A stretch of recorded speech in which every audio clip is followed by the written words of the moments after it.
Hey, okay, so let me kick this off by saying thanks to everybody for taking time out of your busy schedule to come on down for this weekend. I was really honored when John asked me to spread some of his ashes here at the ranch. I think everybody that knew John knew how much he loved it down here, and we loved having him here. And it was always a special time when we were able to come down here and spend time with John. So it's a real honor for me, and it's an honor for me to have all of you guys here to help celebrate this. And a day doesn't go by that I don't spend some time thinking about how much I miss him and how much fun he was. And I mean, just look around. I mean, I know I wouldn't know three-quarters of you guys if John hadn't introduced us to each other. And that's a special thing. So Kevin and I got to share some memories of John at his service, and we were honored to be able to do that. But we thought that we would just ask anybody if they feel comfortable, why don't we take a couple minutes here, and if you have a favorite memory, or if you just want to say something, and no pressure if you don't want to, but we're here to think about John and to remember John, and if you guys have something that you'd like to just say, I'm sure everybody here would love to hear it. One of the things that we did in Glenrose last year or earlier in the year was we just went around the pool and everybody just explained how they knew John, when it started. Everybody had a story about John, and Mark and I were thinking that since we got a chance to share our memories of John at his service, that there may be some people that would like to say a thing or two about John and how they got to know him, and just share something. If you want to do that, please feel free to.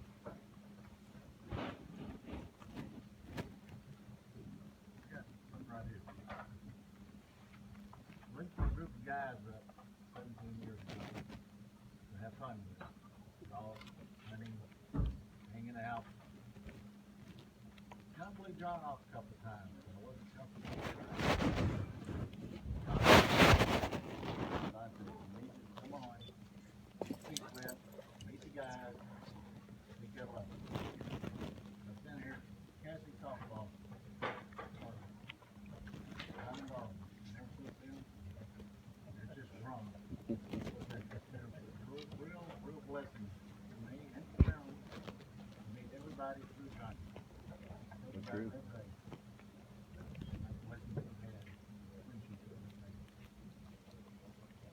Couldn't agree more. Yeah. I'd like to say, my connection with John wasn't really great until we went to Colorado with Mary for wedding. Jennifer had booked us a raft, and I was pretty antsy about it. But after we did our first run, John was so excited that we immediately went back up and signed up for the next day for a longer run. And the funny part was John was on the front of the raft, and he could not master those rapids to save his ass. I mean, the wave was coming over, washing over, but he would be right back at it just paddling.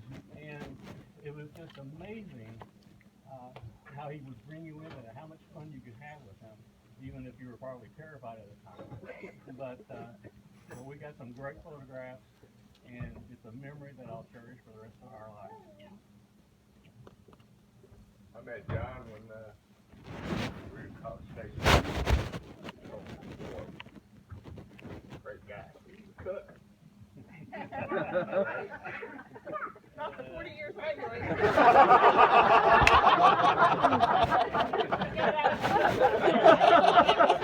A lot of good times playing softball and had a good time there. We continued on after that. Wonderful guy. Yeah. My favorite memory of John was one Sunday I was home and he was gone and with the girls, probably working, and he and I were sitting on the driveway, and I said I could really use a margarita, and he goes, well, let's do it. So I I brought the blender out, and he brought the extension cord from his driveway across the street to my curb. I think that's the only tool he knew how to use. The extension cord. That's what I loved about John. Wherever he went, a party followed. He just made everybody feel so special. And when my husband pulled up a couple of hours later, there had to be 30 people drinking margaritas. So. And it was the bright orange. And it was a bright orange extension cord.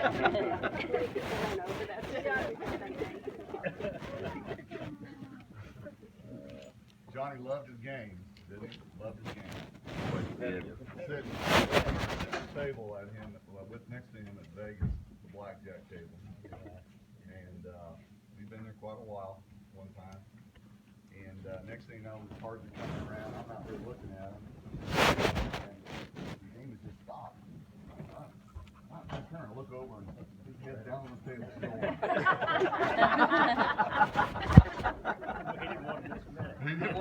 That's true.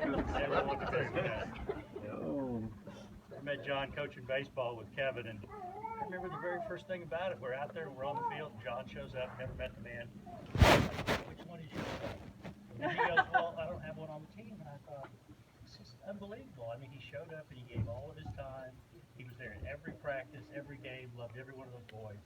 And he didn't have to be. He just loved doing it, loved every part about it. He did it for years. And it was just really special. And then the second part of that story is, my kids look so forward every year at Christmas for him to show up at the house. Every year. He had a Starbucks card, a sleeve of balls, a cigar, every year. And the kids were always like, Or how about the time he brought the donut oh, the to donuts. Marshall? The 2 dozen donuts for us to eat. Yeah. And my who dog ate all. them? Big Dalmatian. Yeah, that's true. That's true. Oh, yeah, the barbecue grill that he kept at his house for a really long time and helped deliver and. Yeah, I thought I was playing a big surprise on them, and it was for me. I remember that. Went back and forth. Yeah. You helped put your own grill I was so together. proud of myself. I show up at their house on Christmas Day with this barbecue grill, and they said, "That's for you, Dad." Well, before he gave it to John, he kept walking back and forth up the grill saying, "Man, his wife must be so nice." I did not say that. One thing about John is, especially, before John had the knee replacement, he kind of walked to that gate and we'd be over playing golf. And John, how you doing? I'm mountain goating it, baby. John never complained. Maybe it's because there was enough complaining from some of the rest of us to go around for John. But he never complained, and I know what you said before. Stand in a room with John. It's like you're the only person there. You made everybody feel special.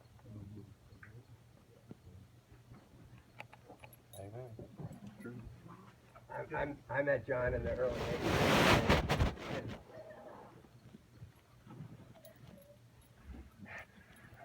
I've done so much stuff with that guy. We've gone on houseboat trips. I've done business trips. We come to the ranch. I've gone on, Easter weekends up at Lake Murray. I mean, this is really hard.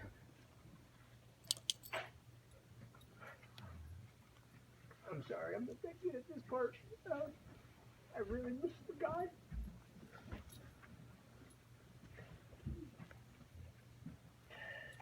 God, John, I know you're looking at us. I love you. I love you so much. And I love all the people that he's introduced me to.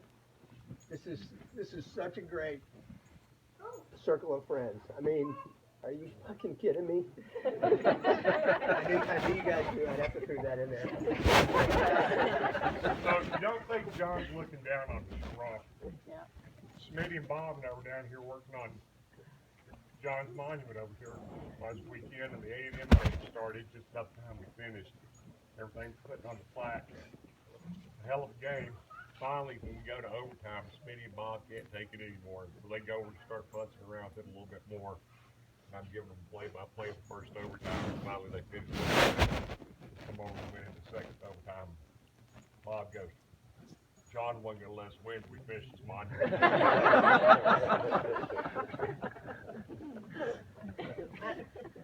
I think John shared it. It's such a lesson for all of us in life to be fullest.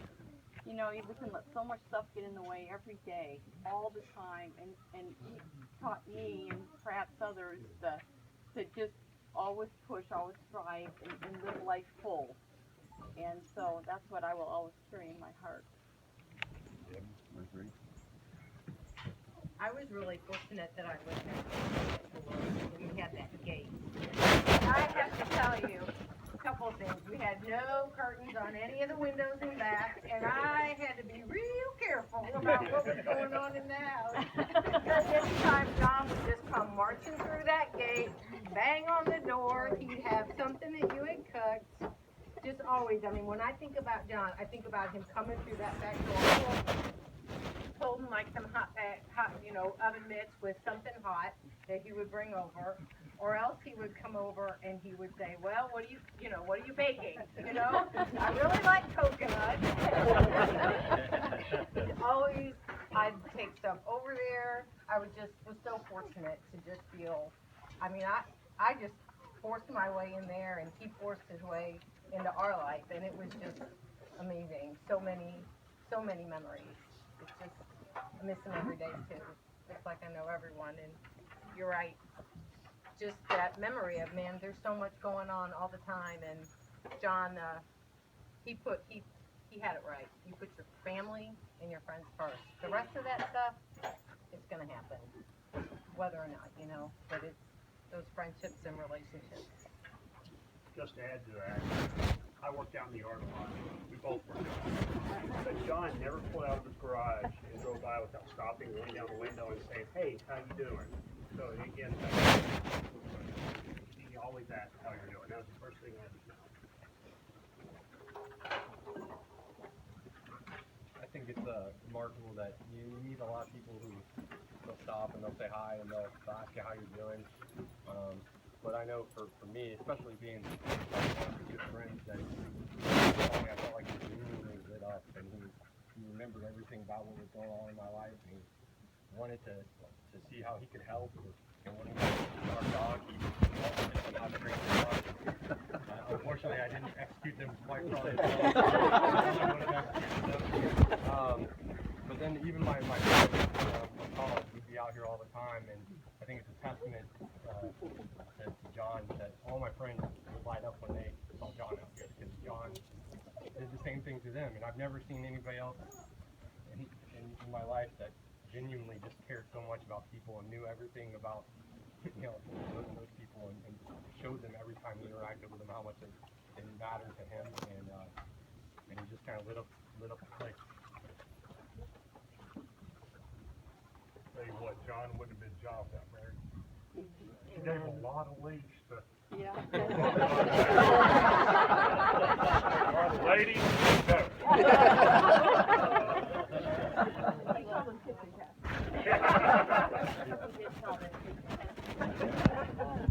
Be a simple thing for me was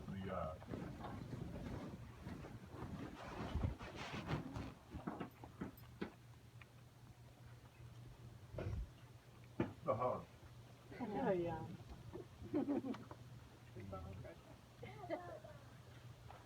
I see these guys not enough, but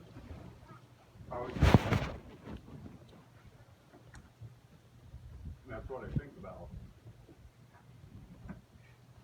a lot. It meant a lot. I'm sure everybody here has had some hugs. They're huge. Hey, man.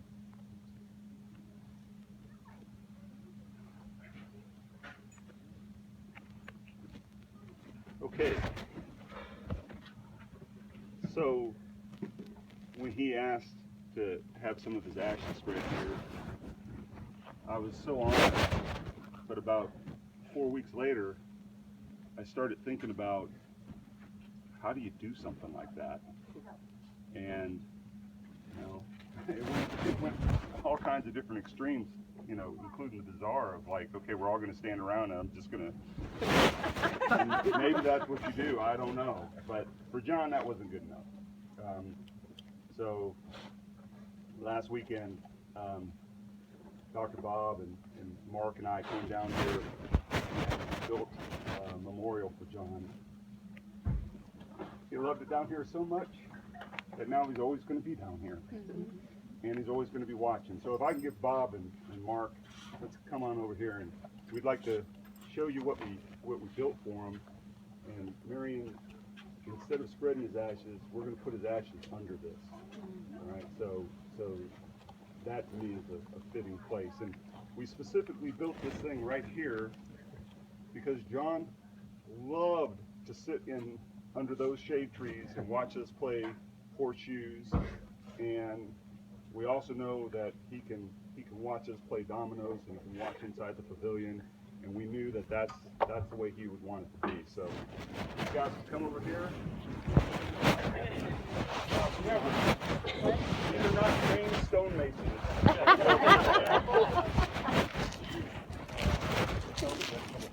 Watch out for the fire ants. Yeah. Watch out for it. Oh. Well, hey Mark, tell the story that you were telling me about how the imperfections were done in such a way that it was done in honor of John, because that's the way he was. So when we unveiled this, there are flaws. And again, we weren't trained stonemasons, and there was a lot of debate about whether we should fix the flaws. And finally, I said, no, we can't fix the flaws, because if John would have helped us make something like this, there'd be even more flaws. Here we go.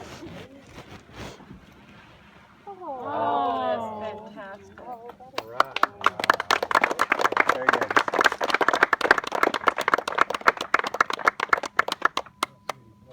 So it says, John LeWillier, 1959 to 2016, treasured husband, father, and buddy. John loved his time at the ranch. He carefully organized many events, resulting in priceless memories and strengthened friendships. And then the quote on the bottom is, "Gone are the days we used to share, but in our hearts, you're always there." Very good. Thanks, guys. It's Thank perfect. you. There's no imperfection. Oh, Thanks, famous guys. flaws. It's perfect. Yep.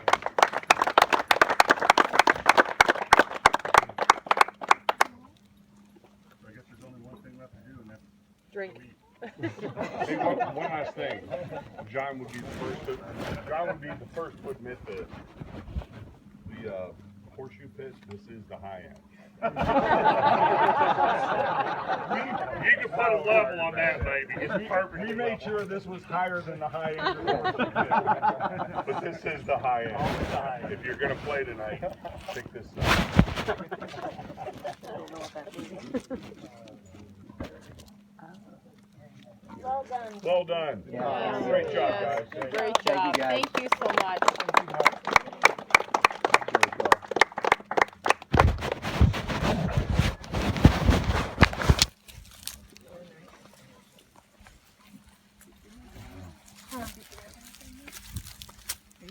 You okay? Yeah.